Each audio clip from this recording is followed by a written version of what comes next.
Hajambo mtazamaji, ufuatao ni utabiri wa hali ya hewa kutoka kwenye mamlaka ya hewa Uganda. Hali imezalishwa na picha za anga yetu tuonyesha vipindi vya jua kali ambavyo vimekuwepo nchini mwetu asubuhi.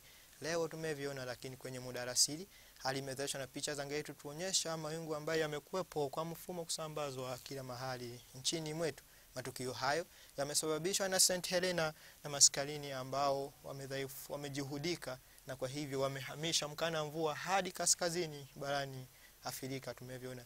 Lakini tukiona katika bara ya Hindi tunaona kwamba kuna shimo ambayo inamumunya hali hewa nyevu ambayo ingesababisha hali ya mvua nchini mwetu. Lakini ukungu tunaopokea nchini mwetu tunaona kwamba unatokea kwenye kimbuga cha Libya hadi nchini mwetu, kikiwa kinapokeza hewa kavu nchini mwetu. Lakini vumbi linayofuatiliwa katika jangwa la Sahara inaja hadi nchini mwetu likibebwa na hewa kavu inayotokea kwenye kimbuga kile tumevyo kisema kwenyewe.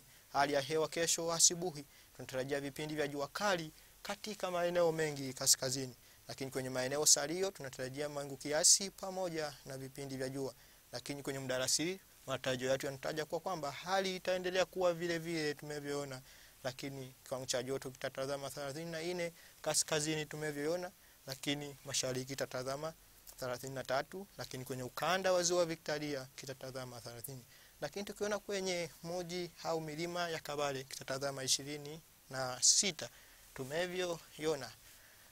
Haya ni maalumu kwenye wasafiri kwenye miji tofauti, na tunakusashuna hali ya hewa kwa kwamba kwenye mji wa Johannesburg tunatarajia mawingu kiasi, mvua pamoja na vipindi vya jua, na kiwango cha joto kitatazama 28. Lakini kwenye mji wa Nairobi tunatarajia vipindi vya jua kali na kiwango cha joto kitatazama 28 tumevyoona.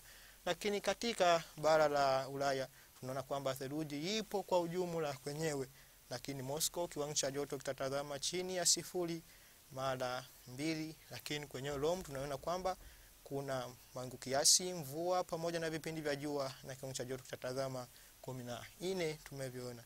Zaidi haya tumekupa, unaweza ukayapata kwenye mtandao ufuatao umevyotangaza pale. Asante kwa usikivu wako, tafadhali ungane nasi hapo kesho tena muda na wakati kama huo. Mwashajako na Baki Otieno Vincent, asante, kwa heri.